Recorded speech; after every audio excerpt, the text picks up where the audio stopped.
제가 요 말씀 한번 인용하고 시작을 하면 좋을 것 같습니다. 제가 그냥 읽겠습니다. 고린도전서 1장 10절 말씀인데요. 이 고린도 교회가 싸움이 났습니다. 분쟁이 일어났는데 이 고린도 교회 분쟁에 대해서 사도 바울이 얘기하는 거죠. 형제들아, 제가 그냥 읽겠습니다. 오늘 주제 말씀이 아니기 때문에. 형제들아, 내가 우리 주 예수 그리스도의 이름으로 너희를 권하노니 다 같은 말을 하고 너희 가운데 분쟁이 없이 같은 마음과 같은 뜻으로 온전히 합하라. 고린도 교회에 싸움이 났습니다. 싸움이 났는데 바울 사도가 하는 얘기가 같은 마음과 같은 뜻으로 온전히 합해라. 영어로는 United in mind and thought라고 되어 있습니다. 마인드와 thought. 이게 흔히 얘기하는 혼적인 자아죠. 우리의 생각입니다. 너희 생각이 같아져야 된다고 얘기를 합니다. 마인드와 thought가 같아져야 된다고 얘기를 하는 거죠. 이게 영적인 얘기일 수도 있고 혼적인 얘기일 수도 있는데 교회에서 현실 얘기나 정치 얘기는 해서는 안 된다는 일종의 금기가 있습니다. 이 정교 분리라는 게 왜곡되어 있다는 말씀 지난번에도 말씀을 드렸지만은 현실과 정치 문제도 한 성도들은 하나의 소우트와 하나의 마인드로 바라봐야 됩니다. 그렇지 않으면 반드시 싸움이 납니다. 반드시 싸움이 벌어집니다. 교회가 교포교회는 말할 나위도 없고 한국교회도 마찬가지인데 이른바 촛불 시위 한참 심해지고 나서 좌파 우파 보수 진보 갈라져가지고 태극기 부대 촛불 부대 교회 안에서 분쟁이 일어나죠. 왜 그러냐면 한 생각과 한 마음으로 하나가 되어 있지 않기 때문에 원래 하나의 소우트와 하나의 마인드로 하나가 되어 있어야 됩니다. 목사님이 그렇게 훈련시키지 않았기 때문입니다. 이 세상 문제를 어떻게 바라봐야 되는지 하나의 마인드, 하나의 소우트로 훈련이 됐어야 돼요. 그런데 그렇지 않았기 때문에 교회에서는 그런 얘기 해서는 안 된다. 금기해놨기 때문에 사회적 이슈가 큰 게 터지면 반드시 교회는 분쟁이 일어납니다. 그래서 이러한 분쟁에 어떻게 대응할 것인지 같은 뜻으로 같은 마음으로 온전히 합해라. 같은 뜻과 같은 마음으로 온전히 합하지 않으면 같이 기도할 수가 없습니다. 마인드하고 소우트가 다르면은요 같이 기도할 수가 없습니다. 그래서 이 마인드와 소우트가 같아져야 된다라고 바울이 얘기하죠. 이 세상 문제를 어떻게 바라봐야 될 것이 같아야 돼. 큰 흐름에서는 같아야 됩니다. 한국이 예전에 50년대, 60년대, 70년대, 80년대, 90년대까지만 해도 어마어마하게 부흥을 했죠. 왜 그랬냐면 같은 마인드와 같은 소우트가 있었기 때문이에요. 이 나라가 어떤 방향으로 가야 된다는 하나의 뜻과 하나의 마음이 있었기 때문에 함께 기도했던 건데 광장에 몰려나와서 문제만 있으면 기도했단 말이에요. 근데 그 다음에 민주화가 되고 나서 소우트와 마인드가 달라져 버린 거예요. 가야 되는 길이 달라진 겁니다. 이 세상을 바라보는 시각이 너무 달라진 거예요. 그러다 보니까 어떻게 같이 기도를 합니까? 기도를 안 하는 거죠. 실제로 대형 교회들은 기도를 안 한단 말이에요. 그러니까 마인드와 소우트가 같아지지 않으면 기도할 수가 없습니다.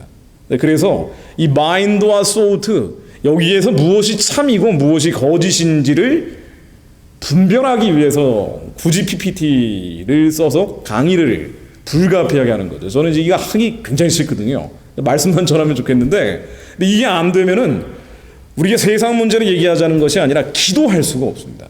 한 목적을 가지고 기도할 수가 없어요. 그래서 교회에서는 현실 문제를 어떻게 바라봐야 되는지 정치 문제를 어떻게 바라봐야 되는지도 큰 방향성이 있어야 됩니다. 북한을 구원하고 선교하는 대한민국이 돼야 된다. 이런 큰 방향성이 있어야 돼. 그렇지 않으면 반드시 어떤 큰 이슈가 터졌을 때 분열이 일어나고 분쟁이 일어납니다. 제가 항상 지켜보는 것들이죠. 그래서 지금 이런 강의를 제가 약간 말씀드린다 하더라도 이것은 기도하기 위해서입니다. 같이 기도하기 위해서죠. 강의 저차가 지식을 전달하고 아니야 이게 켜집니다 이제. 예, 제가 아까 점검해 왔습니다. 지식을 전달하고 정보를 공유하기 위해서가 아니에요. 기도하기 위해서입니다. 기도하기 위해서는 하나의 마인드, 하나의 소우트. 이 사상과 이념과 이데올로기가 가장 영적인 부분이에요. 이 사상과 이념과 이데올로기가 너무나 영적이기 때문에 악하고 추하고 더러운 영들이 사상과 이념과 이데올로기를 통해 들어온단 말이죠.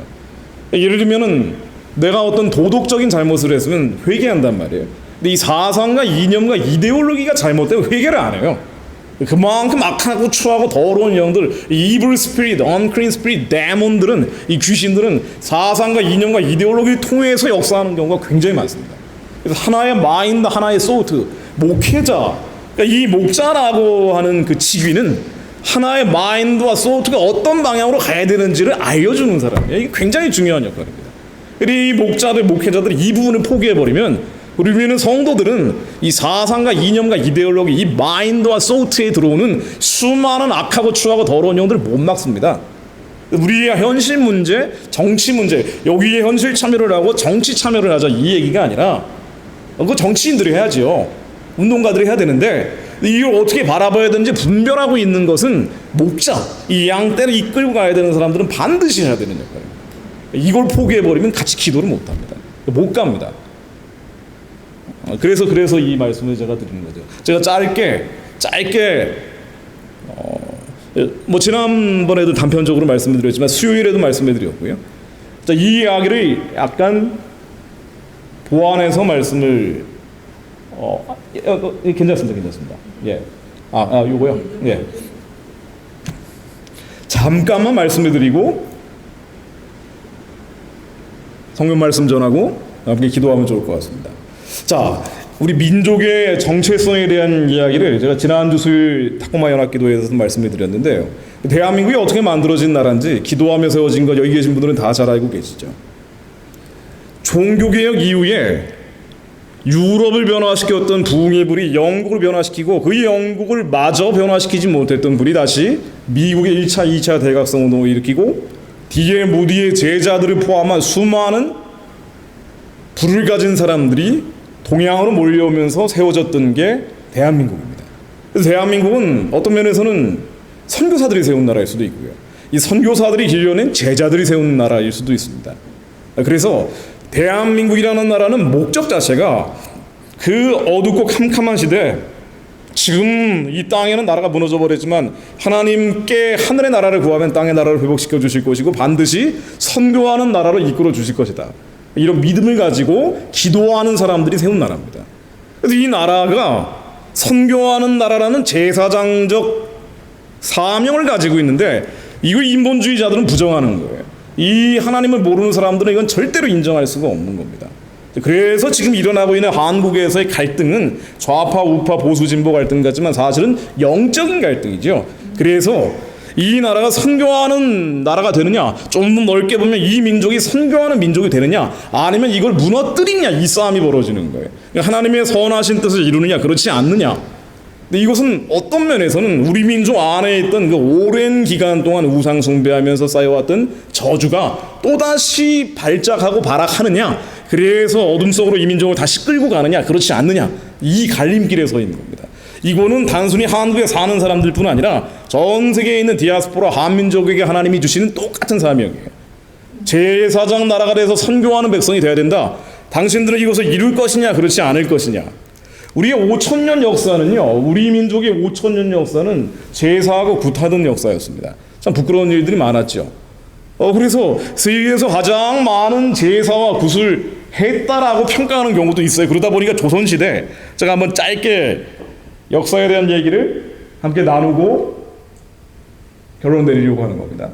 조선시대에 워낙 제사와 굿을 많이 하다 보니까 예조라는 기관이 생겼는데요. 장관, 예조판서라, 예조참판부 들어보셨죠? 이게 장관 차관급인데 이 장관급 부서가 제사하고 굿만 하는 곳이에요. 예의를 숭상하는 그런 기능도 하지만 기본적으로는 제사하고 굿하던 곳입니다. 자, 그러다 보니까 워낙 많이 하다 보니까 망골리아라고요. 1년, 부정 1년 1월부터는 좀 명나라 중국 황실 귀신 불러다가 제사하면서 시작을 했단 말이에요. 이 작헌이 요게 다 산천제, 선농제, 요게 이제 섬기는 귀신들입니다. 워낙 많이 하니까 예조를 만들 정도였는데 우상 숭배를 하면 하나님이 반드시 선언하신 것이 복을 받지 못한다는 거였어요. 아니나 다를까 우리가 5,000년 동안 굉장히 가난하게 살았지만 조선시대는 더 심했죠. 이 조선 왕조실록에 나와 있는 얘기들인데요. 귀신의 형상이었다, 귀신 같은 꼴이었다, 이 표현들이 굉장히 많이 나옵니다. 진짜 귀신처럼 살던 백성들 얘기예요. 그러니까 우상 숭배를 하니까 이렇게 되더라. 라는 것이 우리 민족의 삶 속에서 그대로 드러났다는 거고요. 평균적으로 왕이 한번 재위하고 있을 때 임기가 16년 정도 됐는데 이 16년 임기 중에 2만 명 정도가 굶어 죽었다는 거예요. 이게 어마어마한 숫자입니다. 왜냐하면 인구가 500만밖에 안 됐거든요. 조선시대는. 이 중에 2만 명이 굶어 죽었다는 것은 어마어마하게 굶어 죽었고, 우리 너무 비극적인 일이지만 북한에서 사람이 사람을 잡아먹는 경우까지 있었다라고 탈북자들은 증언을 합니다. 이게 90년대 중후반에 벌어진 일들이거든요. 이 북한에서 특이하게 벌어진 일은 아니에요. 예전에 조선시대도 그런 일이 많았어요. 사람이 사람을 잡아먹는 일들이. 워낙 먹을 게 없으니까. 자, 이러면은요, 반드시 하나님이 우상 숭배하면 안 된다라고 했으면 이거는 일반 계시를 통해서 주님을 믿지 않은 백성들에게도 적용되는 일들이죠. 지금 당장 벌어지는 가난과 굶주림도 막지 않으면 앞으로 벌어질 안전보장의 문제는 더더군다나 위정자들이 책임지지는 않습니다. 그래서 반드시 외침을 당하게 돼 있어요. 그래서 5,000년 동안 960번 외침을 당했다 그러는데 5년에 한 번씩 몰려왔고요. 대표적으로 임진왜란 때 외놈들이 파죽지세로 몰려오는데 경상도 상주에서 얘네들 이제 부산에서 무너지고 나서 상주에서 또 막으려고 했는데 활 쏘는 사람이 3명밖에 없었다는 거예요. 지금 한국이 핵 문제 터져도 전혀 관심이 없는 것처럼 나오죠, 정치인들이. 그러니까 이 미신이 번지기 시작하면 이렇게 되는 거예요. 미혹돼 버리기 때문에. 그 다음에 일어났던 게 한 80년도에 병자호란인데요.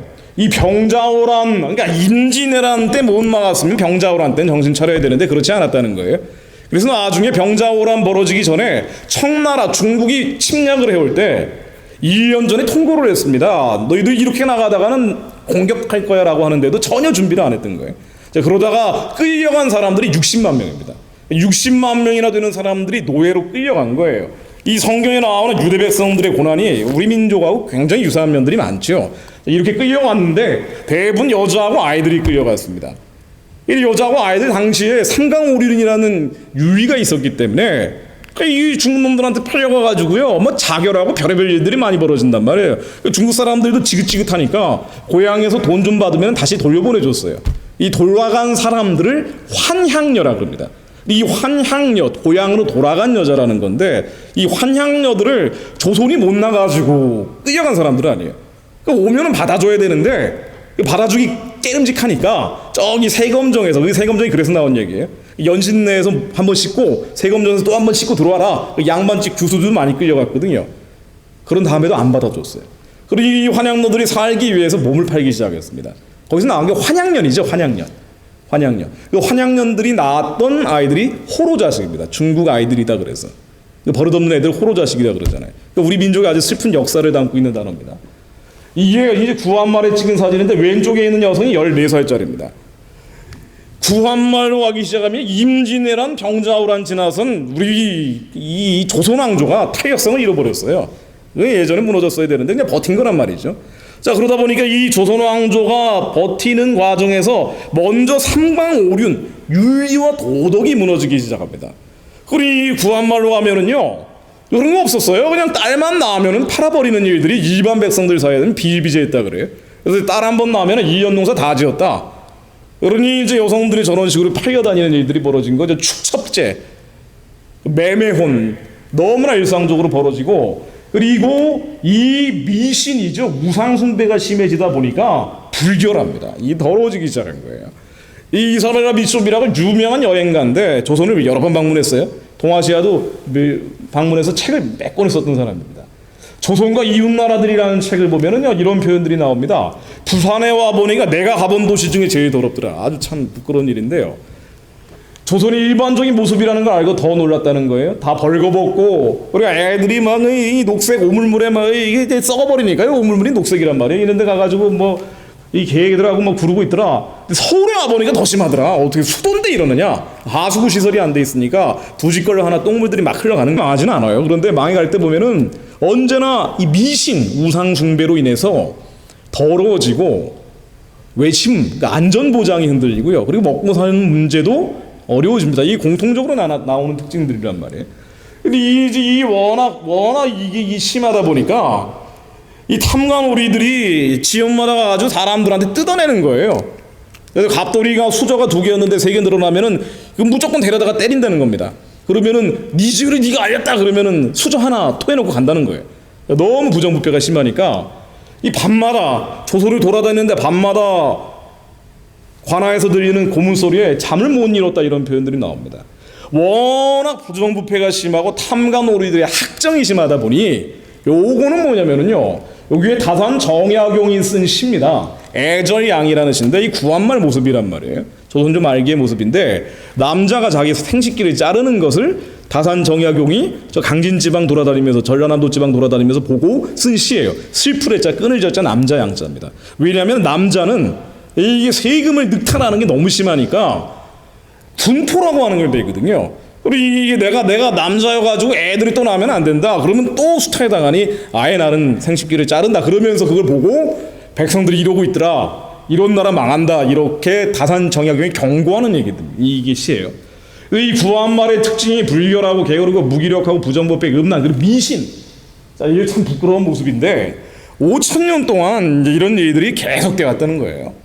자, 그런데 이제 특이한 게 뭐냐면 이제 이런 부끄러운 얘기들을 하려고 하는 게 아니고요. 특이한 게 뭐냐면 왜 이 민족이 안 없어졌냐는 거죠. 왜 안 없어졌냐는 거예요. 이게 미스테리라는 거예요. 서양 사람들이 와서 봐도 이건 도대체 이런 나라는 유지가 되기 어려운데 어떻게 이게 유지가 되었을까? 5,000년을 지속돼 왔다고 하니까 한국 사람들이 단일민족이라 그러면 서양 사람들도 놀라잖아요. 뭐 7개 섞였다, 6개 섞였다 뭐 이러고 있는데 다들 이런 사람들이 왜 이렇게까지 오래 지속이 됐을까? 이사벨라 비숍 아까 제가 말씀드린 여행가가 저 만주하고 연해주 지방을 방문하고 이것 때문인지 모르겠다라고 적어놓은 게 있습니다. 만주하고 연해주가 보면은 조선 사람들 모습인데요. 그 당시에는 조선 왕조가 통치권을 미치지 않는 영역이었죠. 근데 이 사람들이 러시아 사람들이나 중국 사람들하고 비교가 안 될 정도로 깨끗하더래요. 아니 조선에서는 그렇게 더럽더니 비교가 안 될 정도로 부지런하더랍니다. 왜 그런가 하고 봤더니 뜯어가는 사람이 없는 거예요. 그러니까 조선 왕조가 부정부패하고 탐관오리들을 계속 보내니까 세금이 올라가고 워낙 많이 뜯어가니까 열심히 일할 이유가 없습니다. 사회주의가 그런 거죠. 사회주의에서는 열심히 일할 이유가 없어요. 다 똑같이 일하고 다 똑같이 나눠 먹는다 그러는데 누가 열심히 일을 하겠습니까? 똑같이 나눠 먹는데 어차피 인센티브가 있으니까 열심히 하는 거죠. 열심히 하면 성공할 수 있으니까 열심히 하는 건데 이 없는 세상 열심히 일하면 젓가락이 2개에서 3개만 늘어나도 탐관오리가 다 뺏어가는 거예요. 그러니 저기 통치권이 미치지 않는 만주와 연해주 지역에 가면은 열심히 일하는 이 사람들 지도자만 잘 만나면 정부만 잘 만나면 잘 될 것 같더라 라는 그들을 공통적으로 서양 사람들이 해놓습니다. 그리고 또 한 가지 이유가 뭘까 하고 들여다보면은요, 한국 사람들이 특이한 게 있죠.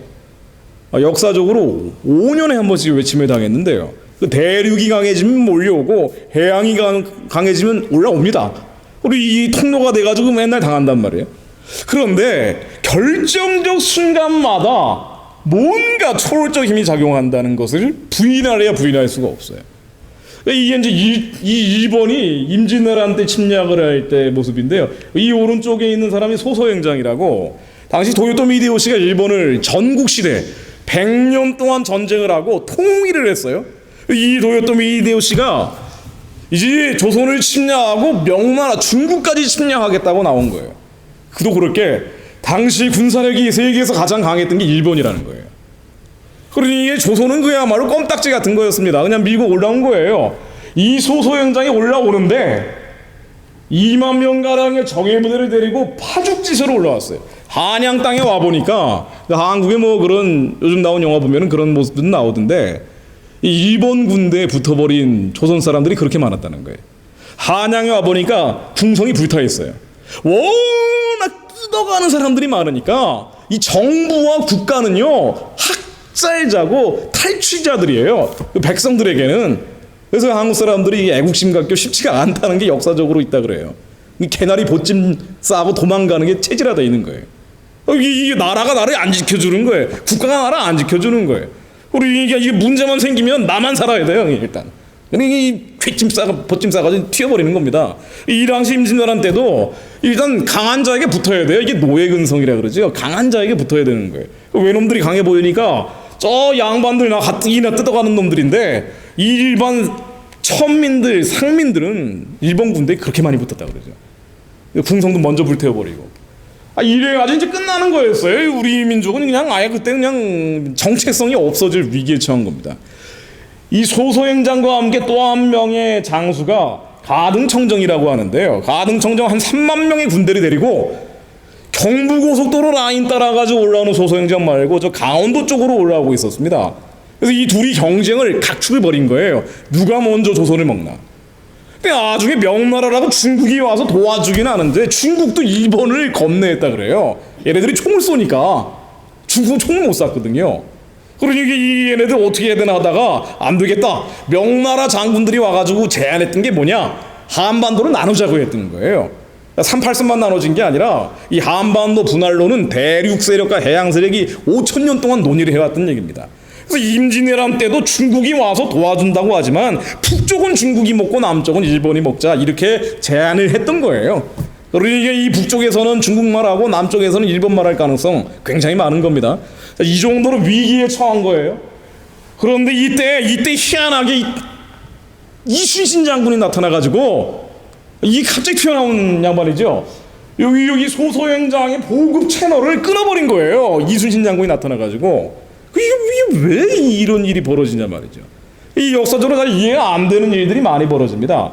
근데 이 이순신 장군이 나올 때 어땠냐느냐, 소소행장이 평양까지 그냥 몰려왔어요. 그래가지고 평양에서 저기 위에 압록강 도만강 쪽에 조선 왕만 몰아내버리면 끝나는 겁니다. 그리고 이 조선 왕은 당시 선조죠. 선조라는 임금은 우리 형님 나라인 중국 가서 살아야 된다. 그러면서 도망가려고 아주 모든 준비 다 마치고 있었어요. 그러니까 이 소소행장이 조금만 밀어붙이면 끝나는 거였습니다. 이 당시 상황이. 그런데 희한하게 소소행장이 평양에서 6개월 동안 꼼짝 않고 있었던 거예요. 이 6개월 동안 꼼짝 않고 있는 바람에 이때 나타난 사람이 이순신이어가지고 이순신이 6개월 동안 갑자기 나타나가지고 일본군을 괴멸시켜버린 거예요.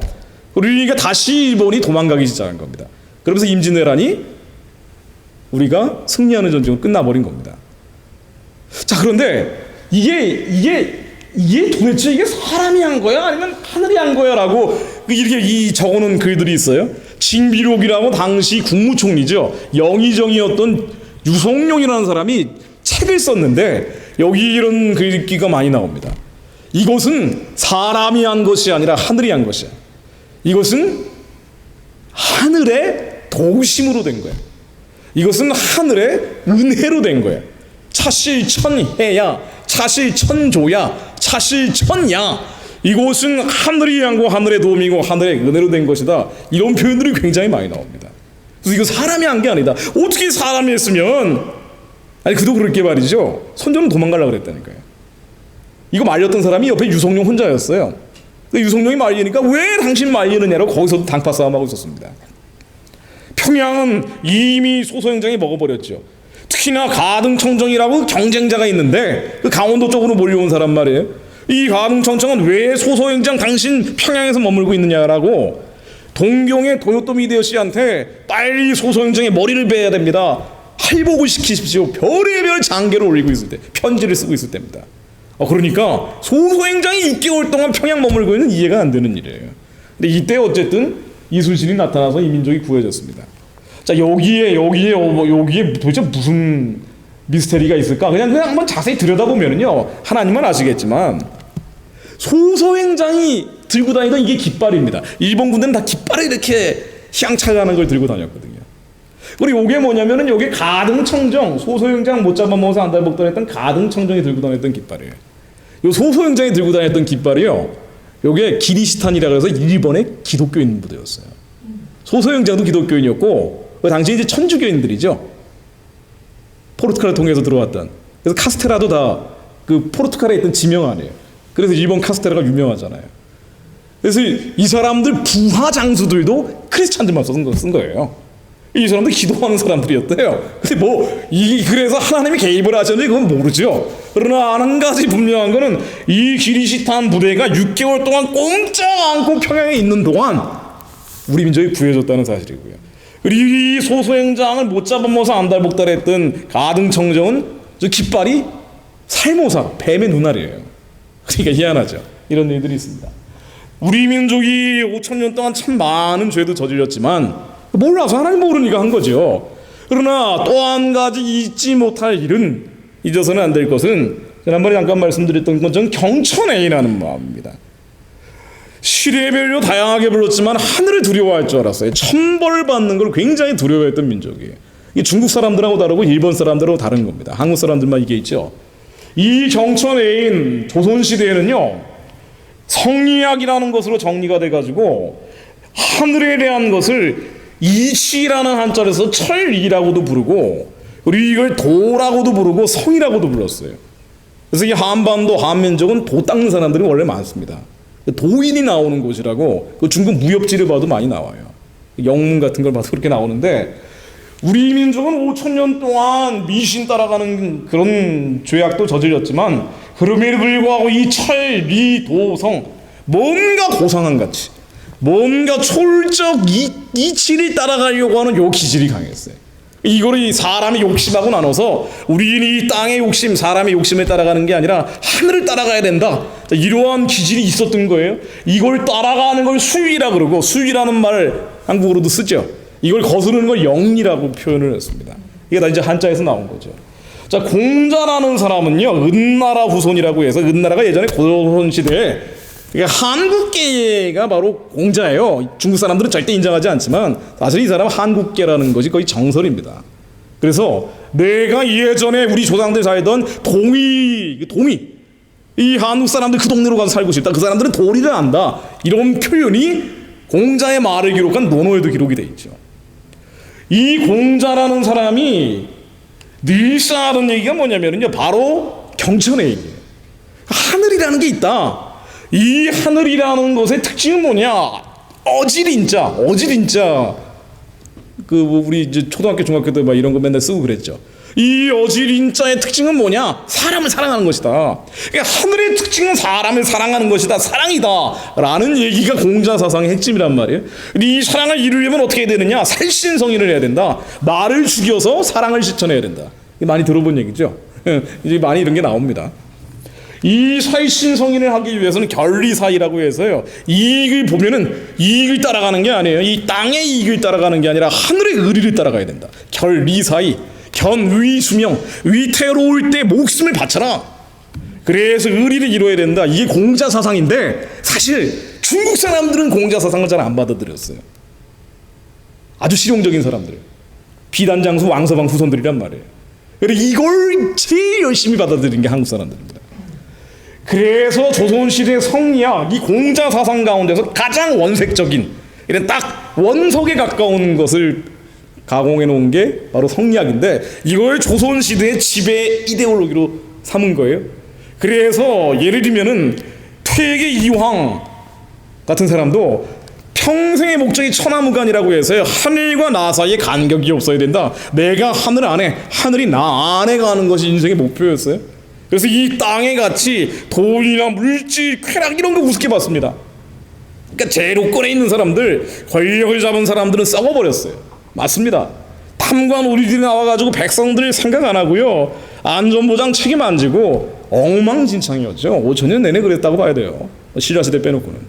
그런데 그 다음에 이 뭔가 제야에 있는 선비들, 이런 사람들은요, 하늘의 이치를 따라가기 위해서 자기 재산이건 자기 육신이건 이걸 개의치 않았던 사람들이 굉장히 많았던 거예요. 그래서 이 철리 도성을 따라간 사람들, 제가 예를 딱 하나 들면은 조선시대 지배 세력이 노인, 서인이라고 부르는데, 뭐 제가 이 역사 강의하는 게 아니니까 그냥 흘러 들으세요. 예를 들면, 딱 하나 예를 들면 이황의 제자들이 동인 남인 계열이라고 합니다. 이 이황의 제자들이 어떻게 이렇게 움직이는지 한번 추적을 해보면은, 이황의 제자들 가운데 유형원이라고 하는데, 실학이라고 들어보죠. 실학. 이 실학을 만든 사람이 이황의 제자예요. 왜냐? 아니, 우리가의 사상은 경천애일하면서 백성들을 살리는 건데, 그냥 너희들의 기득권을 지키기 위한 통치 이념이 아니란 말이야. 백성들이 살려야 되는데 요 성리학이라는 게 잘 워킹이 안 돼요. 그래서 우리 실용적인 학문으로 바꾸자라는 것을 바로 요 천하무간을 주장하던 이황의 제자들이 만든 거죠. 자, 그리고 이황의 제자 가운데 대표적인 사람이 바로 유성룡입니다. 아까 임진왜란 때 영의정했던 사람. 그래서 이 양반이 스승한테 맨날 배운 게 뭐냐? 야, 네가 사는 건 하늘을 따라가야 돼. 우리 하늘 보이지 않는 하늘에 섭리가 있는 거야. 이거 부정하면 영이 거스르는 거야. 맨날 하늘 얘기만 들으니까 이 임진왜란 때 조선 백성들 살아나는 거 보고 이거 하늘이 놓으신 것이다. 하늘의 은혜다. 이것은 하늘이 한 것이다. 이 얘기가 바로 여기서 나오는 거예요. 그리고 이 유성룡이, 이왕의 제자였던 유성룡이 발굴해낸 사람이 바로 이순신 장군입니다. 이순신 장군 다룬 명량이라는 영화가 있어요, 한국에.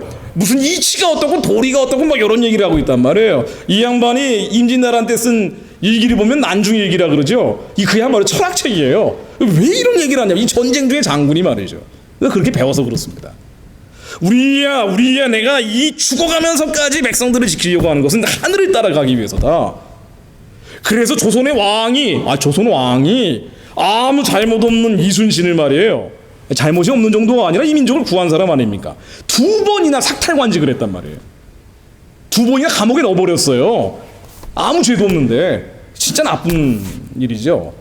그리고 나중에 2번째 또 일본 놈들이 쳐들어오니까 그제는 이 막아낼 사람이 이순신밖에 없는 거예요.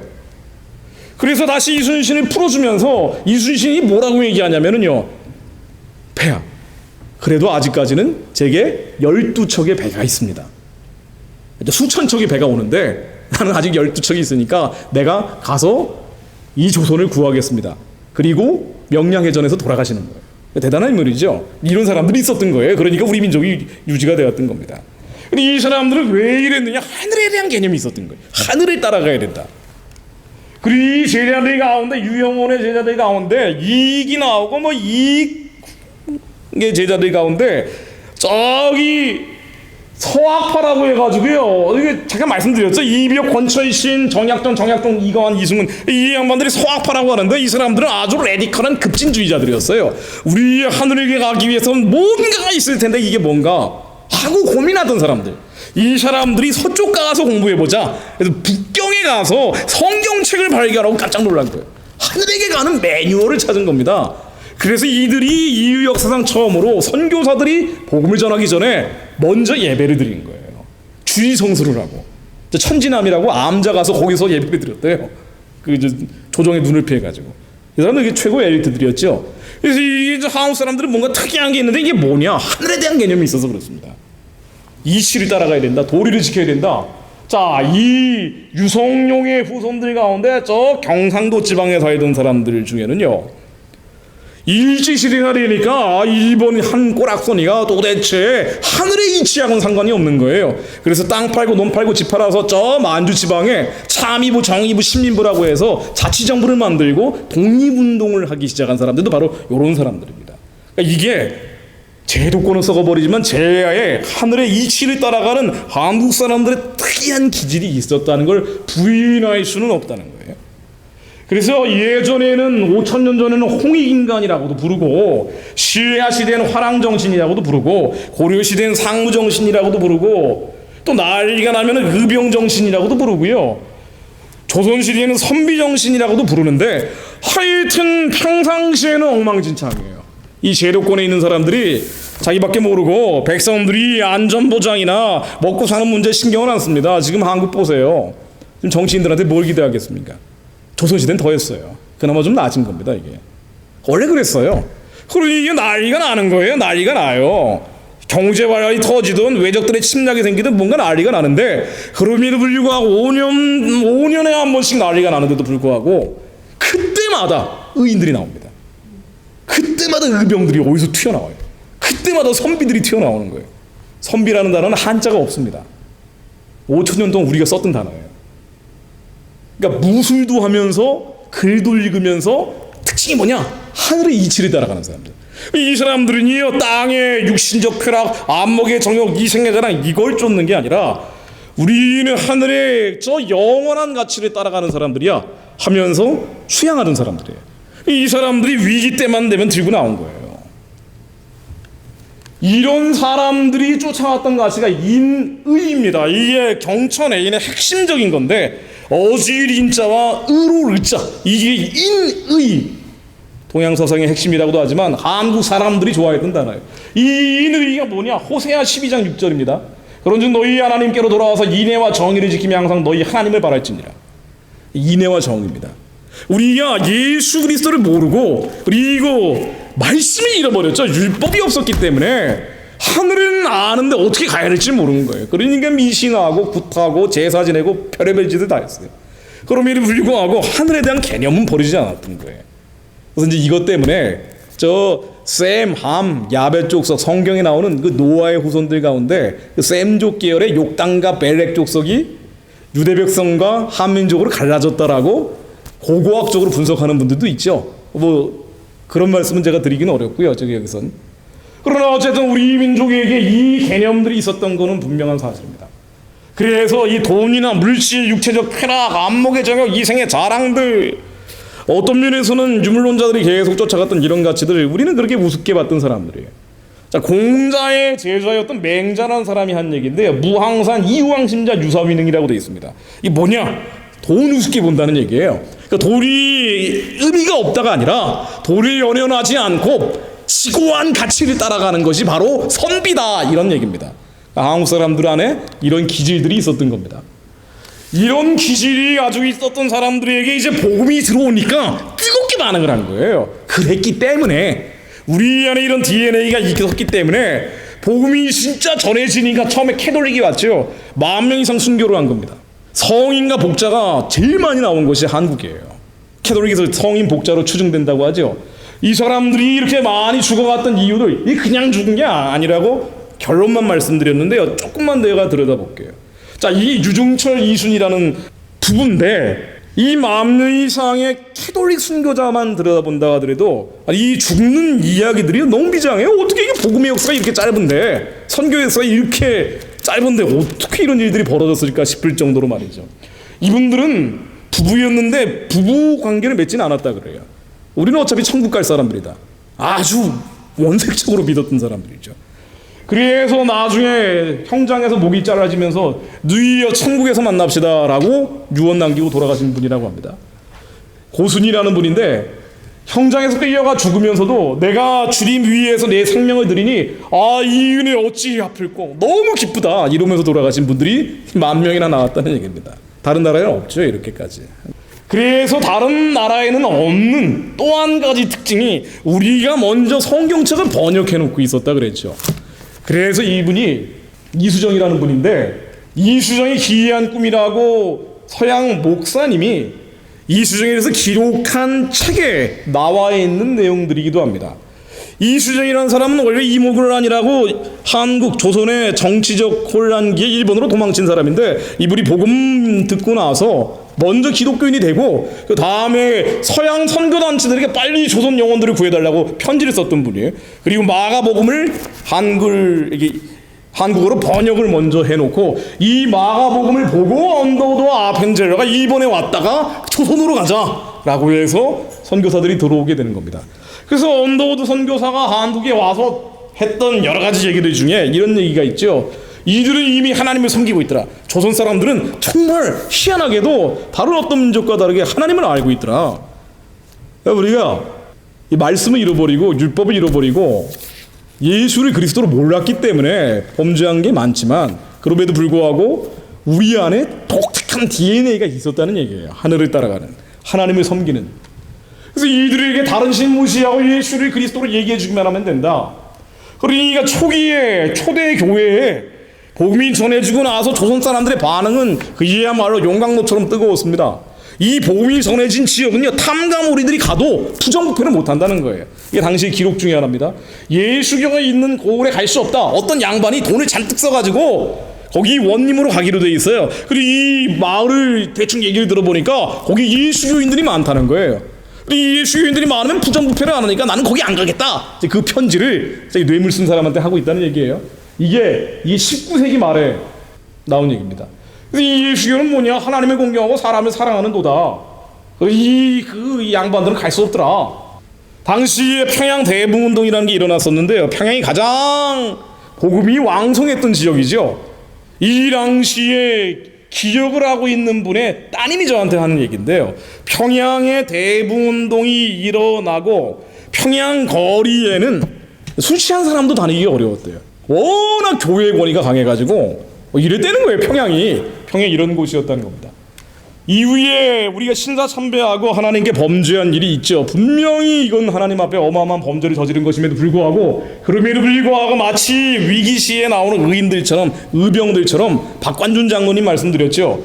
이분도 조선의 이하라는 별명을 가지고 일본에게 아니 너희들이 진짜 신이냐, 하나님이 진짜 신이냐, 일본 동경 제국에 가서 큰 소리 쳤던 분이에요. 돌아가시면서 1945년 8월 달에 일본 망할 거니까 걱정하지 마라, 이렇게 얘기하셨던 분입니다. 주기춘 목사님, 조만식 선생, 안창호, 김교진, 함태영, 이승훈, 남궁옥, 이분들이 서양 선교사들이 뿌린 씨앗이 자란 열매들이에요.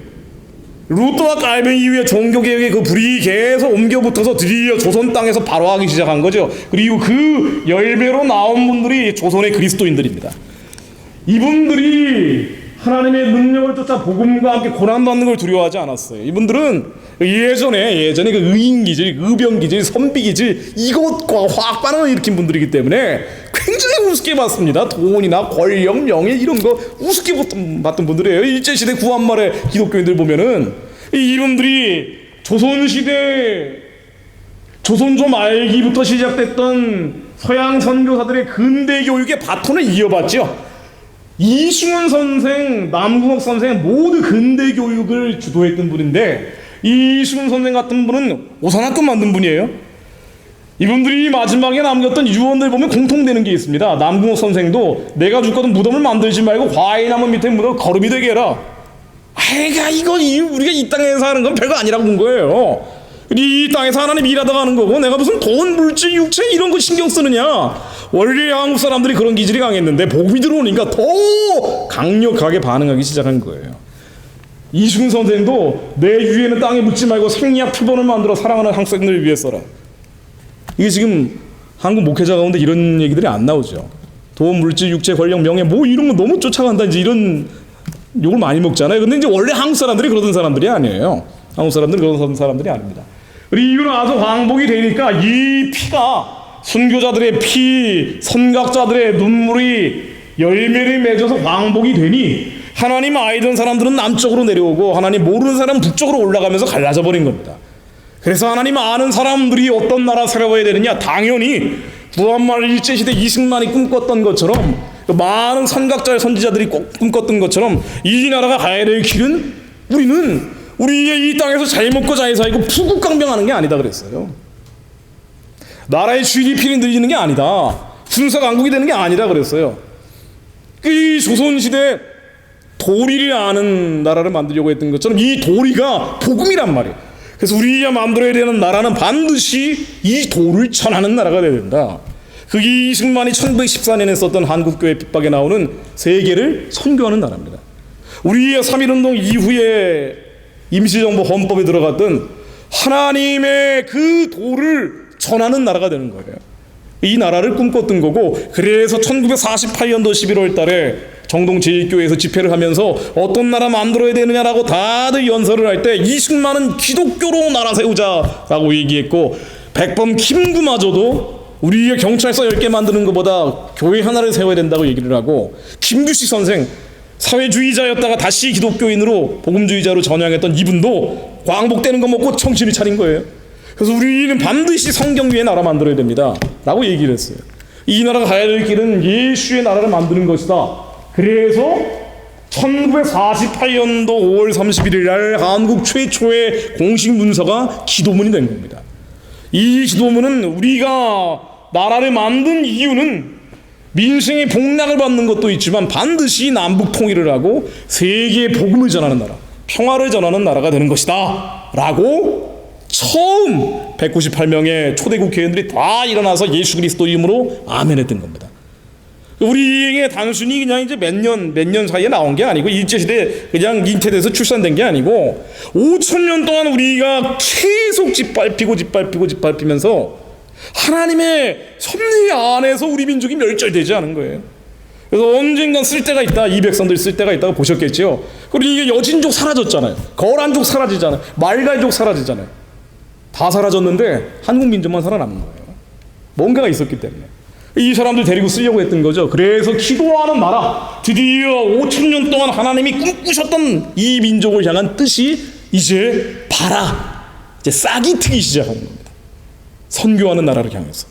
그래서 대한민국은 어떤 나라냐? 대한민국은 하나님이 이 민족을 선교하는 백성들을 삼기 위해서 기도하며 세우신 나라예요. 이게 그냥 무서운 나라가 아니라, 이게 없어져도 되는 나라가 아니라, 하나님이 그렇게 선교하기 위해서 만드셨는데, 이 선교 역사가 완성돼 버리면 주님이 오신단 말이에요. 이 성경 역사가 완성된단 말이죠. 그러니 사단이 북한을 잡아버린 거죠. 공산주의 제국주의 국가들이 다 북한에 지원을 해주면서 6.25 전쟁을 일으킨 거죠. 그리고 분단돼 버린 겁니다. 그래서 이 어둠과 흑암의 진이 북한을 꽉 잡고 있는 거예요.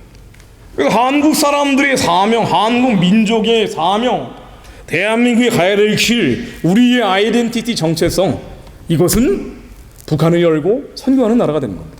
미국 사람들에게 정체성 물어보면은 여러 가지로 답을 하죠. 되게 공통되는 것들이 있어요. 뭐 리버티 나오고 프리덤 나오고 뭐 관용 이런 것도 나온다고 하던데, 다양성의 인정 뭐 이런 여러 가지 나오겠지만, 우리의 정체성이 무엇이냐? 우리는 북한을 열고 선교하는 나라가 되는 겁니다. 5,000년 동안 계속 이어져 왔던 하나님의 뜻이죠. 우리의 사명이 단순히 북한만 여는 게 아닙니다.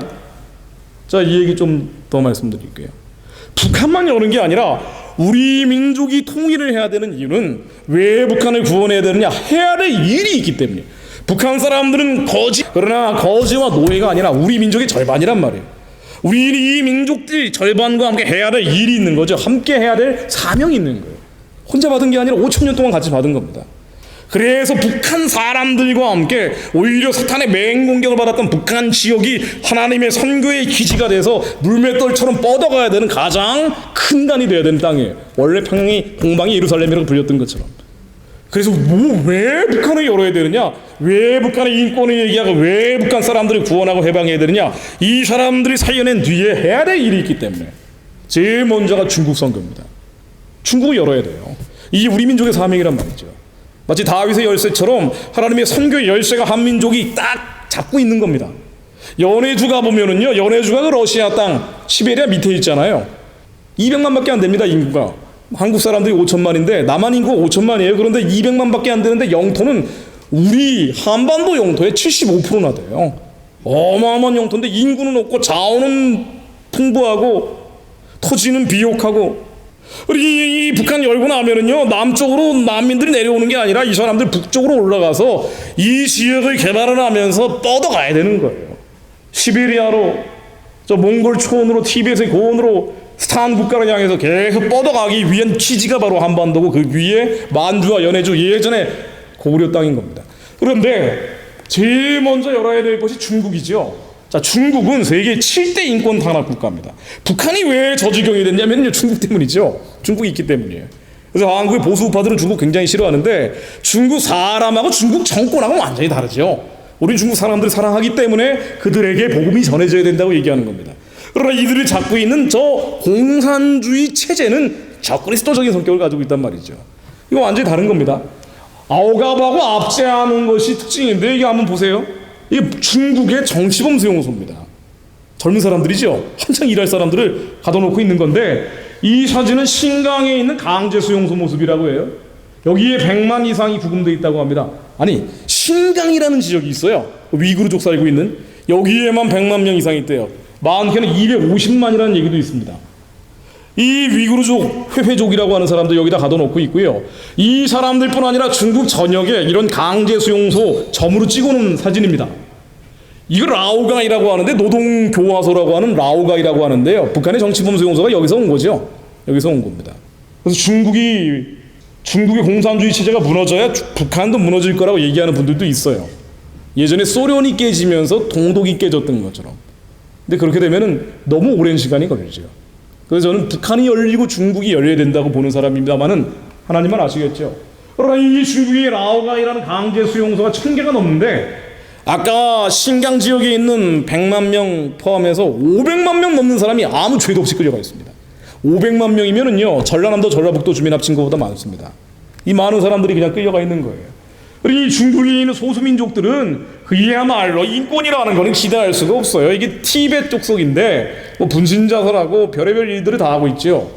나중에 호송할 데가 없으니까 백악관 나와서 시위하고 있는 거예요. 자, 나중에 우리가 가장 염려해야 될 대목 중에 하나인데, 한국이 미국과의 관계를 점점 멀리하면서 중국 쪽으로 붙으려고 한단 말이에요. 이 친중화되는 거는 북한 지역은 사실상 중국에 관할 건 안에 넘겨주는 거라고도 볼 수가 있습니다. 우리도 중국의 변방이 돼버리는 거예요. 북한은 동북 사성처럼 취급받습니다. 자, 그러면 어떻게 되느냐? 이제 이런 취급받는 거예요. 이런 취급받는 거예요. 그러면 한국이 중국 영향력 아래 빨려 들어가면 여기는 이 억압과 압제의 체제라는 거는요, 상상을 뛰어넘는 것인데, 그러면 나중에 호소할 때가 백악관밖에 없어요. 그런데 이제 한국 정치인들은 미국하고 관계 끊고 중국한테 붙겠다고 저렇게 난리치고 있는 겁니다. 얼마나 미혹이 됐느냐? 이 왜 이러느냐? 5,000년 동안 그 저주, 원래 우리가 중국 밑에 있었단 말이에요. 이제 이 민족을 잡고 있는 정사 권세 어둠의 세상 주관자가 있어요. 영적인 세계에는 이 프린시빌리티가 다시 작동을 하는 겁니다. 복음으로 간신히 밟아놨는데 정사 권세 어둠의 세상 주관자, 에베소서 6장 12절에 나오는 이 하늘에 있는 어둠의 진들은 사라지지는 않습니다. 그렇지요. 우리 몸 안에 있는 귀신들은 나가지만, 그러나 하늘에 있는 이 어둠의 권세들은 예수님 오셔야 끝나는 거예요. 이 민족을 잡고 있던 저주가 다시 발악을 하는 거예요. 이게 센 겁니다. 굉장히 센 거죠, 얘네들이. 자, 중국입니다. 중국이 2020년까지 13억 인구를 다 안면인식 시스템을 갖춘다고 돼 있어요. 제가 작년 12월에 중국 가보니까 저 애하고 4박 5일 패키지를 갔었는데 이거 진짜 심각하더라고요. 그러니까 화장실 아니면은 CCTV가 5개, 6개씩 다 붙어 있습니다. 어디든, 어디를 가든 모든 게 감시당하고 있어요. 중국도, 이제 미국도 뭐 애플 통해 가지고 뭐 이렇게 한다고 얘기하지만 어쨌든 중국은 지금 굉장히 심해요. 이 중국 경찰들이 안면인식 하는 안경입니다. 안면인식 기술이 세계 최고인데 내년까지 모두 등급화시켜서 사회의 등급을 나누는 거예요. 이 안면인식을 해서 급식도 줍니다. 중국에서. 중국에서는 재정이 모두 파악이 돼요. QR코드가 없으면요, 핸드폰으로 QR코드를 찍어야 자금성 관광을 합니다. 중국 사람들은. QR코드가 없으면 버스를 못 타요. 중국 사람들은. 북경 사람들은 그렇게 돼 있어요. 나머지 도시들은 지금 점진적으로 하고 있는데, 이게 뭐냐, 이 QR코드라는 거는 모든 재정을 중국 정부가 다 들여다보는 거예요. 그리고 이게 판빈빙이라고 해가지고 중국의 유명한 여배우 있죠. 탈세했다고 2년 동안 잠적해버리잖아요. 어디 가둬버리는 거예요. 이게 가능한 게 중국 정부니까 가능한 거예요. 가장 많은 박해를 받는 게 기독교인입니다. 그러니 중국의 선교사분들 다 추방당하고 있죠. 다 추방당하고 있어요. 제가 시카고 가서도 중국 선교사분 만나뵀는데 심각하더라고요. 그냥 다 쫓겨나는 거예요. 그냥 안면으로 인식을 하기 때문에 선교하기 위해서 중국에 오면은 공안들이 와서 아무 얘기도 안 하고 팔 붙잡고 다시 데려다가 비행기에 태워버린대요. 왜 이러냐라고 따지면은 나 미국 시민인데 왜 이러냐 그러면은 격리하고 그냥 가버린대요. 다 쫓겨났습니다. 모두 쫓겨났습니다. 지난해 2월에 종교사무조례라는 게 통과됐는데 공산주의 정권이 종교 위에 있다는 거예요. 그래서 중국에서는 교회가 핍박당하는 수준이 아니라 파괴당하고 첨탑이 불타고 있습니다. 이게 실제 다 사진들이고 영상들이에요. 한국이 중국 영향력 아래 빨려 들어간다는 건 한국 교회도 저렇게 된다는 걸 뜻합니다. 우리야 복음으로 통일하지 않으면 저렇게 되는 거예요. 우리야 북한을 열고 그 영적인 화살이 중국을 때리지 않으면 그럼 저렇게 됩니다. 이 중간이 없죠. 자, 우리 작년 8월에 홍콩의 명보라는 데 보도된 건데 호남성의 4,000개 교회가 폐쇄됐다. 심지어는 시진핑이 영구 집권하게 됐잖아요. 원래 추석은 2번 연임할 수 있게 돼 있는데 이걸 폐지해버렸어요. 시진핑은 죽을 때까지 권력을 잡을 수 있게 됐습니다. 그러다 보니까 중국의 시진핑이 신격화되기 시작한 거예요. 교회에 시진핑 사진 걸면 보조금을 준답니다. 성경을 바꾸고 있죠. 중국 정부가 성경을 아예 변기하고 있어요. 지금 세계에 복음이 어느 정도로 전해져 있는지인데요. 마지막 때가 되고 있기 때문에 복음이 많이 전해졌습니다만은 한국이 복음으로 통일해서 이 민족이 선교하는 나라가 돼서 뻗어나가야 된다. 이거는 한국 사람들이 못하면 미주 디아스포라 교회들이 해야 되는 일이에요. 한민족에게 하나님이 주신 사명이기 때문에. 그런데 이 사명의 첫 번째 단축고리가 중국이 복음화입니다. 그러니까 만주와 연해주를 복음화시키는 거예요.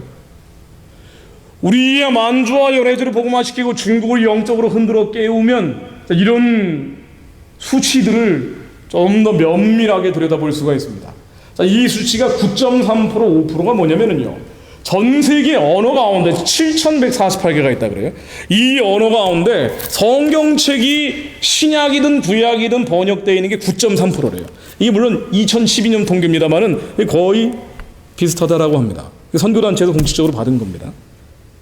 그러니까 아직도 신약조차 구약조차 어느 한 성경도 번역이 안 된 게 90%가 넘는다는 거예요. 91.37%가 신약도 구약도 번역이 안 돼 있다는 얘기고, 신구약이 모두 번역되어 있는 언어는 5%. 그러니까 얼마나 할 일이 많냐고요.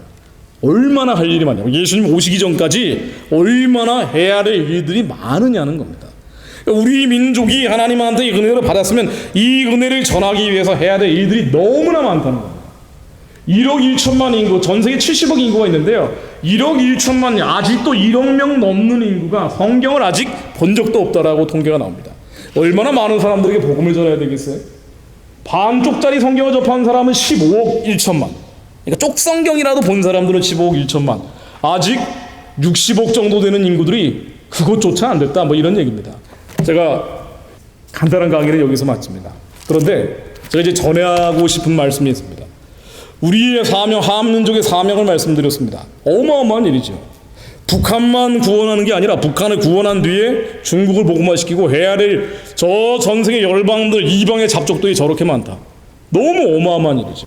듣기만 해도 즐기는 일입니다. 내 문제도 해결 못하는데 이런 무지막지한 사명감을 주면은 대부분 겁을 먹습니다. 자, 그런데 우리가 여기에서 어떻게 할 것이냐에 어떻게 할 것이냐.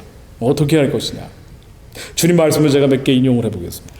원론은 알겠는데, 원칙은 알겠는데, 그럼 how to가 나오죠. 아니, 여기 모여있는 분들이 미주교포 5천여 개 교회가 한데 한 500개 정도 교회 대표자만 모여있어도 이런 얘기를 하면은 좀 뭔가 그럴싸하게 느껴질 거예요.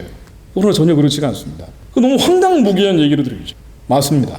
근데 하나님은 왜 계속 이 메시지를 전하라고 하시고 왜 계속 이런 마음을 갖게 하시는지, 저는 이게 어떤 면에서는 의아할 때가 많아요. 하나님 우리에게 주시는 것이 소망을 믿으라고 하시는 것입니다. 우리의 선택은 다른 게 없어요. 이 소망을 믿는 겁니다. 이 소망을 믿는 거 하나님이 주신 마음이죠. 여기 계신 분들은, 여기 계신 하나님의 아들, 딸 분들은 북한을 구원하고 선교하는 한민족이 돼야 된다, 이거 다 알고 계신 분들이에요. 저는 조금 디테일한 부분들을 말씀드린 거에 불과합니다. 자, 근데 이 하나님의 마음을 아는데 우리의 다음 세대 교포 1.5세 2세대도 그냥 한글 교육하는 게 아니라 우리의 또 다른 선교지가 바로 한국이다라고 그 사명감을 가지고 알려주는 것과 그렇지 않은 건 하늘과 땅 차이란 말이에요. 우리의 해야 할 일도 아는데 이 사명감, 내가 지금 하고 있는 일도 열심히 해야 되지만 그러나 하나님이 뭔가 나에게 주신 기쁘신 뜻이 있다는 걸 느낀단 말이에요. 그런데 현실은 정말 이것과는 상관이 없어요. 저도 마찬가지입니다. 자, 이때 주님이 주는 말씀입니다.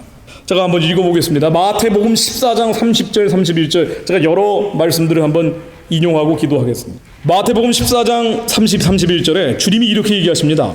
제자들이 물 위를 걷는 예수님을 보고 이제 베드로가 걷기 시작했어요. 그런데 바람을 봅니다. 베드로가 바람을 봤습니다. 윈드, 바람을 봤어요. 바람을 보고 무서워 빠져가는지라, 그냥 빠진 게 아니라 무서워서 빠집니다. 소리 질러 가로되 주여 나를 구원하소서 하니 예수께서 즉시 손을 내밀어 저를 붙잡으시며 가라사대 믿음이 적은 자여 왜 의심하느냐. 우리는 이 소망을 믿어야 된다라고는 알고 있는데 믿음을 갖는 것과 믿음을 갖지 못하는 것이 어떤 차이가 있는지 말씀을 드려보려고 합니다. 바람을 보고 무서워 빠져가는 것을 믿음이 적은 자라고 했습니다. 아니, 그런데 물 위를 걸어가는데 어떻게 바람이 부는데 안 무서워하냔 말이에요. 예수님 뭐라고 얘기하셨냐면 바람을 보고 무서워하면 믿음이 없다 그랬어요. 바람을 보고 무서워하면, afraid 하면은 믿음이 적은 자라고 얘기하셨습니다. 이 믿음이 있다는 게 뭐냐? 이 믿음, 겨자씨만한 믿음이 있으면 이 산으로 저 산으로 옮길 수 있다고 하신 그 믿음이 뭐냐? 두려워하지 않는 겁니다. 바람을 보고도 물에 빠져가는데도 두려워하지 않는 거예요. 이게 정말 어렵죠. 이거 인간으로서 불가능한 일에 가까워 보여요. 저도 인간으로서는 불가능한 이 민족의 사명을 말씀드린 겁니다. 이게 제가 가능하다라고 말씀드린 게 아니에요. 상식적으로 가능하지 않은 일입니다. 그런데 하나님은 하라는 거예요. 제발 이런 일 좀 중단하게 해주세요. 맨날 소송만 걸리고, 아니 어떻게 13억이나 당합니까? 제 이름으로 된 차도 없고 제 이름으로 된 집도 없어요. 하루하루 일용할 양식으로 살아가는 만나와 매출 하기로 먹고 사는데 하나님 이거 좀 그만 좀 하게 해주세요. 해도 계속 하게 하신단 말이에요. 왜 이렇게 하십니까? 소망을 믿으라고 하시는데, 이 소망을 믿는 건 뭐냐? 바람을 보고, 아니 물 위를 걷다가 바람을 보는데도 무서워하지 않는 거, 이게 믿음이 있는 것입니다. 이 바람을 보고 무서워하면 믿음이 적은 자가 됩니다. 자, 마태복음 16장 7절부터 10절을 제가 한번 읽어볼게요. 제자들이 서로 의논하여 가로되 우리가 떡을 가져오지 아니하였다 하거늘. 자, 이게 뭔고 아니요? 똑같습니다. 공식적이에요. 떡이 없어요. 먹을 게 없습니다. 돈이 없어요. 그래서 염려하기 시작하는 거예요. 그래서 자기들끼리 의논을 합니다. 어떡하지? 떡을 가져오지 아니하였다 하거늘 예수께서 아시고 가라사대 믿음이 적은 자들아. 돈이 없으면 염려해야죠. 떡이 없으면 의논해야죠. 그런데 믿음이 적은 자들아. 바람 보고 무서워하지 말라는 거예요. 어찌 떡이 없는 것으로 서로 의논하느냐. 그러면서 주님이 이렇게 얘기하십니다. 너희가 아직도 깨닫지 못하느냐. 떡 5개로 5,000명을 먹이고 남은 것을 죽은 것이 몇 바구니며 떡 7개로 4,000명을 먹이고 죽은 것이 몇 광줄이며 이것을 너희는 기억하지 못하느냐. 기적을 이렇게 경험하고 내가 상식적으로 하지 않지 않았느냐. 이건 상식이 아니다. 이건 확률이 아니다. 이건 통계가 아니다. 기적이었다. 오병이어의 기적이었다 라고 하는 거예요. 오병이어의 기적을 너희는 기억하지 못하느냐. 지금도 기적이 일어날 것인데 왜 이걸 기억하지 못하고 확률과 통계와 상식을 가지고 얘기하느냐. 이 얘기를 하시는 거예요. 믿음이 있는 것과 없는 것의 차이는 뭐냐면요, 믿음이 없는 것은 상식적으로 가는 겁니다. 확률적으로 가는 겁니다. 통계적으로 가는 겁니다. 한국은 확률적, 상식적, 통계적으로 망합니다. 이 민족은 끝나야 돼요. 그런데 이 확률과 상식과 통계가 유감스럽게도 5,000년 동안 적용이 안 됐어요. 망해야 되는데 안 망했습니다. 아니 이 민족이 1948년도 기도하며 세워졌어요. 이건 상식과 통계와 확률을 뛰어넘는 거예요. 기적입니다. 이 기적을 전 세계 사람들도 70년 지나니 한강의 기적이라고, 세계에서 경제 발전이 가장 빠른 나라다라고 공식적으로 기록을 하고 있어요. 이게 기적입니다. 상식이 아니라 확률이 아니라 통계가 아니라 기적이 일어난 거예요. 근데 우리의 이 기적이 일어나는데 우리는 지금도 상식과 확률과 통계를 얘기하는 거예요. 사람들이 깨닫지 않고 있다. 사람들이 모이지 않고 있다. 그렇지요. 안 되는 거예요. 한국교회가 회개하지 않고 있습니다. 안 되는 겁니다. 미주 교포교회는 더 합니다. 이방인들이기 때문에 더 어려운 형편이에요. 깨어나기 더 어려워요. 안 되는 거예요. 그런데 이 상식과 확률과 통계를 주님은 뛰어넘으라고 얘기하세요. 그러면서 이 바람, 분명히 우리는 물에 빠져야 되는데 바람을 보고 무서워하지 말라고 합니다. 떡이 없는데 의논하지 말라고 그래요. 주님이 3번 죽음과 부활에 대해서 제자들에게 얘기합니다. 이때마다 주님이 뭐라고 얘기하시는 거 아니? 제자들이 근심을 해요. 죽는다 그러니까. 근심을 하고 죽는다는 것에 대해서 염려를 하니까 믿음이 적은 자들아. 이 믿음이 적은 자들아. 왜 바람을 보느냐는, 왜 부활을 보지 않고, 왜 기적을 보지 않고, 기적을 보라는 거예요. 부활을 보라는 거예요. 죽음을 보지 말고, 바람을 보지 말고, 그래 너희 상식적으로, 확률적으로, 통계적으로 너희도 끝났어. 너희도 끝난 거야. 그러나 나는 상식과 확률과 통계를 뛰어넘는, 나는 하나님의 독생자야라는 얘기를 하고 계신 거예요. 우리야 이 상식과 확률과 통계가 악한 영들이요, 우리를 계속 올가매는데, 우리가 이 바람을 보고 풍랑을 보고 떡이 없는 걸 보고 무서워하지 말아야 됩니다. Not afraid. 이게 믿음이 있는 겁니다. Not afraid. 귀신이 왜 안 쫓아집니까? 라고 제자들이 물어봐요. 마태복음 17장 19, 20절입니다. 제가 아까 강의하기 전에 마태복음 14장에서 17장을 보니까 이 말씀이 나오길래 그냥 같이 나누고 있습니다. 이때 제자들이 종용이 예수께 나와 가라되 우리는 어찌하여 쫓아내지 못하였습니까? 어째서 귀신을 못 쫓아냅니까? 하니까 가라사대 너희의 믿음이 적은 영혼이라 진실로 너희에게 이르노니 너희가 만일 믿음이 한 겨자씨만큼만 있으면 이 산을 명하여 여기서 저기로 옮기라 하여도 옮길 것이요. 믿음이 있으면. 그럼 이 믿음이 뭐냐? 바람을 보고 무서워하지 않는 겁니다. 문제 앞에서 두려워하지 않는 겁니다. 당연히 두려워해야 돼요. 당연히 염려해야 돼요. 당연히 의논해야 되는데 이걸 뛰어넘는 거예요. Not afraid 하는 겁니다. 그렇게 되면 믿음이 한 겨자씨만큼이라도 들어가는 것인데 이때 어떻게 되느냐? 너희들이 못할 것이 없으리라. Nothing will be impossible for you. 어떤 것도 불가능한 것이 없다. 이때 내가 네 안에 들어가는 것인데 무엇이든지 원하는 대로 구하라. 그리하면 이루어질 것이다.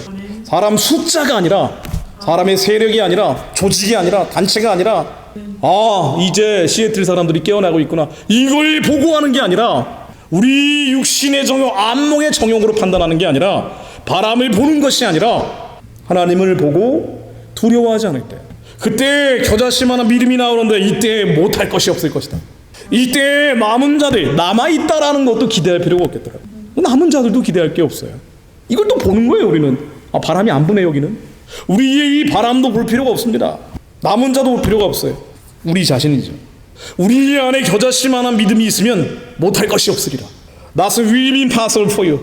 우리에게 불가능한 것이 없으리라. 이승만이 참 욕을 많이 먹는데요, 그럼에도 불구하고 대단한 건 뭔가 하니, 무엇이 하나님이 이 사람을 초대 대통령으로 사용케 하셨을까? 인격적으로도 굉장히 논란의 소지가 있는 인물이에요. 너무 자기 주장이 강해서 타협을 안 하기 때문에. 그런데 믿음이 있었습니다. 이게 하나 강점이었어요. 믿었습니다. 그리고 이승만이 대한민국을 세웠어요. 많은 사람이 한 게 아니에요. 우익단체들이 연합한 적 없습니다. 한국은 물론 역사적으로 우익들은 연합할 수가 없어요. 보수단체는 연대하지 못합니다. 개인주의이기 때문에. 그래, 이승만이 미국의 힘을 끌어서 세운 거예요. 겨자씨만한 믿음이 가능케 한 겁니다. 우리가 여러 가지 눈에 보이는 것들, 이 환경을 보고, 상황을 보고, 처지를 보고 절망하죠, 낙심하죠, 낭망하죠. 우리는 두려워하지만 우리가 이걸 보는 것이 아니죠. 우리는 이걸 보는 순간 믿음이 적은 자가 됩니다. 우리는 주님을 보고, 주님의 이 약속을 보고 not afraid. 이 not afraid, 이게 결론입니다. 어떻게 not afraid 하냐? 어떻게, 그래 알겠는데 당신 말 맞는 얘기지. not afraid, 어떻게 not afraid 하냐? 저도 계속 이 훈련을 받죠. 염려할 수밖에 없는 상황을 계속 하나님, 말도 안 되는 상황을 계속 만드신단 말이에요.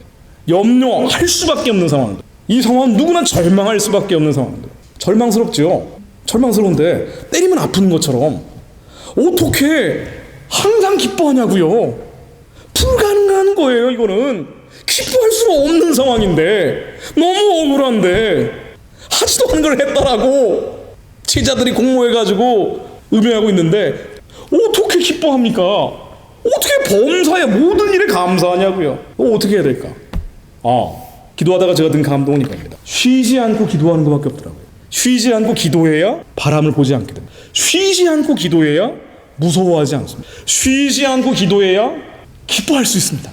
쉬지 않고 기도해야 감사할 수 있어요. 쉬지 않고 이 기도가 쉬는 순간 내 생각이 들어가잖아요. 그 순간 물에 빠져버리는 거예요. 기도하지 않는 순간 우리는 바람을 보게 되는 거예요. 보이니까 우리가 쉬지 않고 pray continually, 우리가 기도를 쉬는 순간 내 의식이 드는 거예요. 기도를 쉬는 순간 내 생각이 드는 거예요. 기도를 쉬는 순간 내 감각이 드는 거예요. 무조건 물에 빠집니다. 아무리 의지가 강해도, 아무리 초인적 의지를 가지고 있어도 바람은 보여요. 빠지는 거예요. 하나님 약속이 안 이루어지는 겁니다. 이걸 원하시는구나. 쉬지 않고. 그래서 저희 청하고 저하고 거의 약간 미친 사람 같아요. 하루 종일 방언만 하고 있어요. 방언만 하는 게 기도는 아니겠죠. 계속 예수를 부를 수도 있고, 예수 이름으로 대적할 수도 있고, 찬양을 하루 종일 부를 수도 있고. 그러니까 내 의식이 드는 순간 물에 빠져버리더라고요. 기적은 언제 일어날까? 쉬지 않고 기도할 때입니다. 우리야 이 쉬지 않고 기도, 계속 예수 이름을 계속 부르는 거예요. 이거 말고는 기도, 이거 다른 일이 없더라고요. 그렇지 않으면 물에 빠집니다. 그렇지 않으면 그냥 상식적으로, 통계적으로, 확률적으로 사는 거예요. 나는 교수니까 이 정도 살고, 나는 박사니까 이 정도 살고, 나는 의사니까 이 정도 살고, 나는 아무것도 없으니까 이렇게 살아야 돼요. 나는 성격이 단점이 많으니까 찌질하게 살아야 되고, 나는 성격이 아주 담대하니까 크게 살아야 되고, 체질과 기질과 성격과 환경에 지배당하며 살아야 됩니다. 절대로 기적이 일어나지 않죠. 우리 민족의 역사가 기적의 역사입니다. 하나님이 이 기적의 역사를 만들어내라는 거예요. 우리가 쉬지 않고 기도하고 pray continually 하면서 그리스도 예수 안에서 너희를 향한 하나님의 뜻이 것이다. Give thanks in all circumstances입니다. 모든 환경에서 절망할 수밖에 없는 환경, 낙심낙담할 수밖에 없는 환경, 포기할 수밖에 없는 한국의 현실이지만 이런 circumstance에서 쉬지 않고 기도해라. 계속 방언하는 사람 방언해라. 예수 이름 부를 사람 예수 이름 불러라. 쉬지 않고 무엇을 하든 핸들을 잡고서 하루 종일 기도해라. 음식을 하고 있으면 하루 종일 기도해라. 하지 않는 순간 의식이 들고 물에 빠져버립니다. 우리는 또 상황에 지배받고 우리 욕구를 채워야 되고 우리 욕망을 채워야 되고 이 부족한 것들 때문에 괴로워하고 그러고 살아가는 거예요. 믿음이 적은 자들은 돈이 없으면 괴롭고 빵이 없으면 힘들고 바람이 오면은 못 견디겠고 사람이 죽는다고 하면 근심스럽고 우리는 부활을 보지 못하고 죽음만 보며 사는 거예요. 그래서 평생에 죽기를 두려워해 평생에 사단의 종로로 타며 살아가는 겁니다. 그리스도인들이. 그래서 쉬지 말고 기도해라. 모든 상황 속에서 이 쉬지 않고 기도할 때 기뻐하고 감사할 수 있게 되는데 이때 악의 모든 모양이 버려질 것이다. 이 악의 모든 모양이 버려질 때 기적이 일어난다. 불가능한 것이 가능해진다. 하나님이 여기 계신 하나님의 아들과 딸들 여기 계신 모든 분들에게 너무나 놀랍고 고귀한 사명을 주셨죠. 그런데 이게 현실과는 너무 동떨어져 있어요. 말하기도 창피합니다. 이런 소망을 얘기하고 나누는 것조차 웃기는 일처럼 들려요. 이 사람 황당무계한 얘기하고 있네. 그렇죠. 그때 우리가 실망하는 생각이 듭니다. 심지어는 험한 말로 공격도 해요. 마음이 상하죠. 이 바람은 계속 불어오는데 우리의 이 바람 앞에서 주님은 뭐라고 얘기하시는 거 아니? 이 소망을 버려라가 아니에요. 이 꿈을 버려라가 아닙니다. 너 아무것도 아니다가 아니에요. 믿음이 적은 자가 되지 마라. 두려워하지 마라. 겨자씨만한 믿음이 있으면 불가능이 가능해진다. 쉬지 말고 기도해라. 쉬지 말고 기도해라. 그래서 함께 기도하겠습니다. 하나님의 사명 우리는 알고 있습니다. 이 나라와 민족을 향한 주님의 꿈도 저희들은 부분적으로 혹은 크든 작든 다 받았습니다. 하나님 우리가 받은 이 소망이 우리의 힘으로 능으로 이룰 수 없는 것을 알고 있습니다. 하나님 우리 안에 계신 주님이 이루시는 것입니다. 주님, 그러나 이 주님의 놀라운 기적을 가로막고 있던 것이 바로 우리의 의심이었음을 자백합니다. 우리의 생각과 감정과 기분과 감각이었음을 우리의 토설합니다. 하나님 우리의 쉬지 않고 기도하는 자가 되게 하옵소서. 아멘. 쉬지 않고 예수의 이름을 부르는 자가 되게 하옵소서. 절망할 상황임에도 불구하고 절망하는 것이 아니라 부활을 꿈꾸는 자가 되게 하옵소서. 아멘. 포기할 수밖에 없는 환경이지만 포기하는 것이 아니라 부활을 믿는 자들이 되게 하옵소서.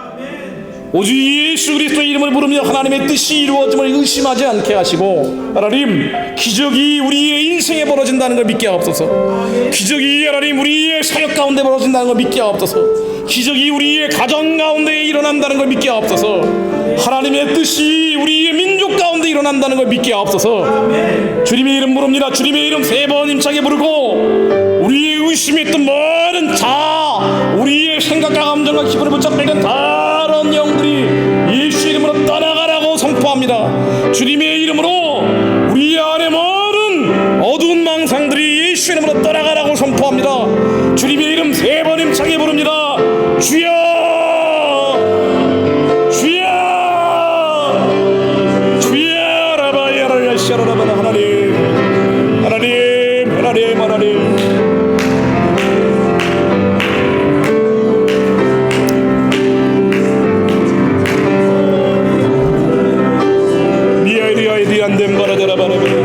하나님 하나님 하나님 마이리아야라 샤라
원합니다.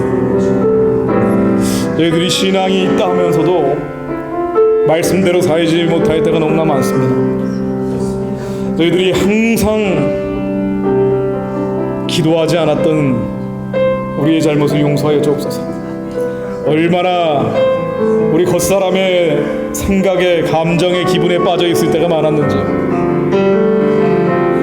얼마나 자기 연민에 빠져 있었고, 얼마나 분노에 휩싸여 있었고, 얼마나 절망감에 빠져 있었는지 하나님 자백합니다.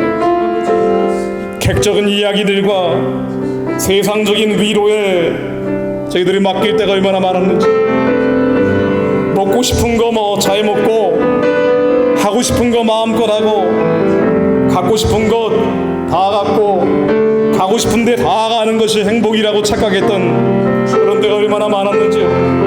하나님, 저희들이 무엇을 하든 기도하지 않았던 죄를 용서해 주옵소서. 저희들이 쉬지 않고 기도해야 하는데 하나님 기도하지 않았던 죄를 용서해 주옵소서. 저희들이 멈추지 않고 continually 멈추지 않고 기도하는 자들이 되게 하옵소서. 멈추지 않고 예수를 부르는 자들이 되게 하옵소서. 멈추지 않고 주의 이름을 부르는 자들이 되게 하옵소서.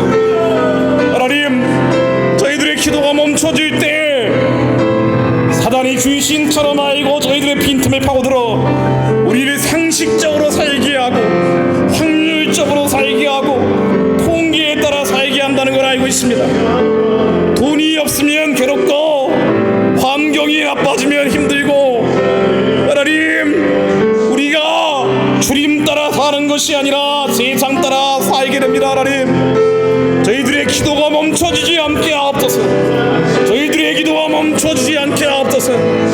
우리의 기도가 하나님께 온전히 올라가게 하옵소서. 주님, 저희들이 주님께 더욱 집중하오니 하나님, 저희들 이 밤 만나 주옵소서.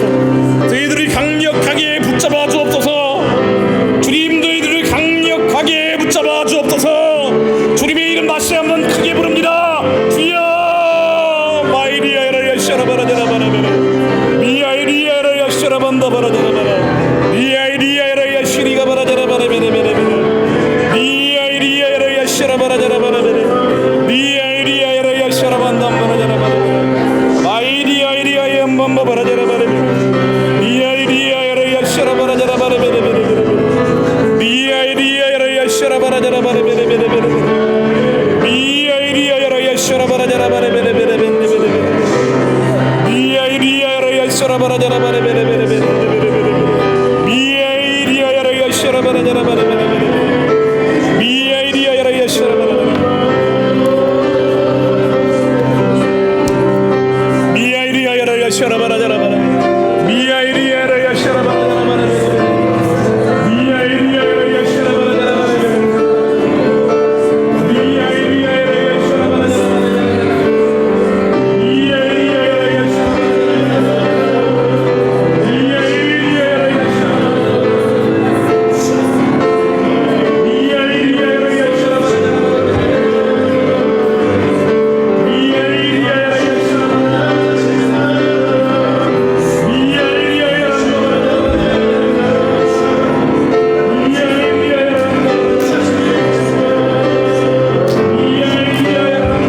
너희가 내 말에 거하고 내 말이 너희 안에 거하면 무엇이든지 원하는 대로 구하라. 그리하면 이루리라. 주님, 저희들의 얄팍한 이성과 이 조잡한 논리가 상식대로, 통계대로, 확률대로 살게 하였음을 자백합니다.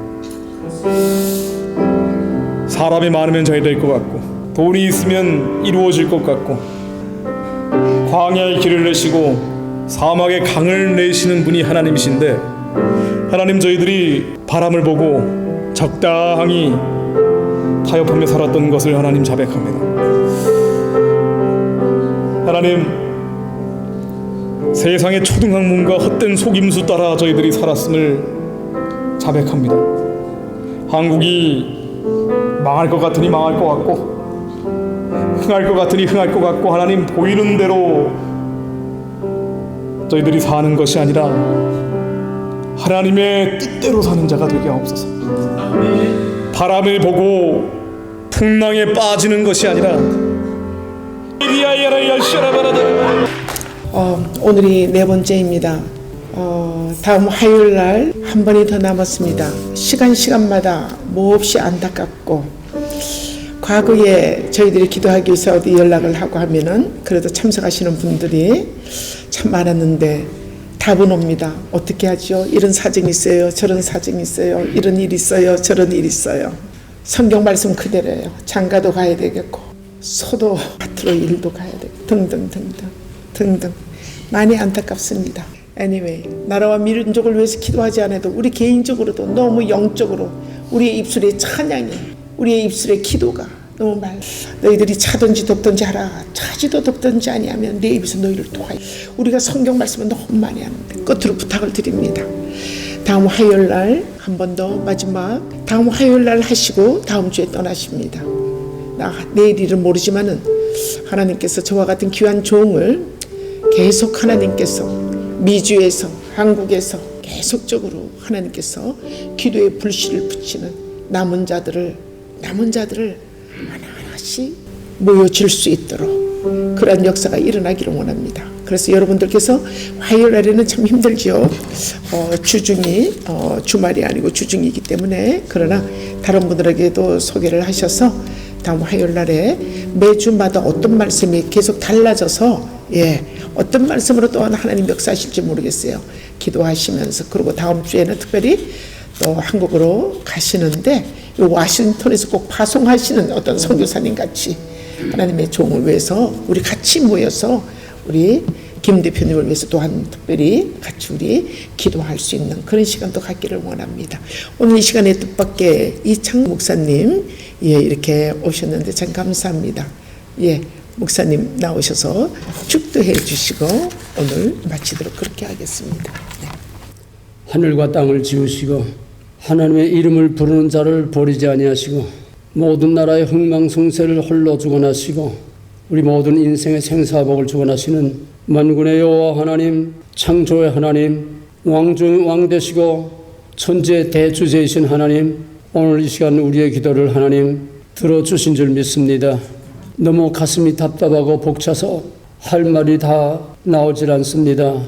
오늘 우리 한 기도를 하나님 다 기억하여 주시옵시고, 사랑하는 당신의 종 우리 김성욱 집사 어디에 가든지 여호와께서 다윗과 함께 하심에 어디로 가든지 이기었더라 하신 같이 이 악하고 더럽고 추악한 모든 악한 영들이 온 세상을 다 지배하고 악한 영들이 하나님의 종들과 교회와 하나님의 거룩한 백성들을 다 잡아먹고 있는 이때에 지금 우리나라가 문제가 아닙니다. 온 세계 교회와 하나님의 종들과 하나님의 백성들이 지금 악한 더러운 마귀의 권세에 지금 다 잡아먹히고 있습니다. 이 캄캄하고 어두운 가운데 여기에 이 기도하는 동사를 세워주시고 기도할 수 있게 하심을 감사합니다. 의인 10사람이 없어서 소돔과 고모라가 망했는데 공의를 하며 진리를 구하는 자 한 사람을 찾아도 내가 이 성을 사하려고 했는데 하나님, 그래도 우리 조국 대한민국에 교회가 다 썼고 목사가 다 썼고 모든 교회들이 다 세상으로 흘러가고 있어도 그래도 기도하는 종이 아직은 있는 줄 믿습니다. 아버지 하나님이여, 남모르게 소리 없이 뒤에서 금식을 하며 기도하는 기도의 종들이 있습니다. 여기저기에서 모여서 때마다 일마다 기도하는 행사들이, 기도하는 일들이, 기도하는 모임들이 얼마나 많은지 모릅니다. 주님, 그 기도를 애면하지 마옵소서. 우리의 죄악을 보지 마옵시고 당신의 사랑으로 공의를 돕고도 낳는 그 사랑으로 호세아서에서 회개도 하기 전에, 심판도 받기 전에 먼저 용서부터 해주신 선행하시는 하나님의 은혜가 이 민족에게 나타나서 하나님의 의로우심을 나타내시기를 간절히 바라고 원합니다. 우리 조국이 이제 회복 불능의 상태로 가고 있습니다. 금년이면은 연방제 모든 게 다 이제 마무리되고 내년이면은 대한민국은 없어집니다. 내년이면은 공산주의가 됩니다. 대한민국의 통일부라 하는 정부에서 북한의 노동신문을 다 보게 하고 북한의 조선TV 통신을 다 보게 하고 남한을 완전히 지금 통째로 저 붉은 악마의 손에 다 갖다 바치고 있습니다. 이것을 보면서도 어쩔 힘이 없습니다. 우리에게는 하나님께서 함께하여 주시옵소서. 엘리야 한 사람의 기도로 하늘을 열고 불을 내리고 450명의 바알 제사장들을 다 죽인 하나님, 엘리야의 하나님이 우리의 김성옥의 하나님 되시고 엘리야의 하나님이 우리들의 하나님 되시고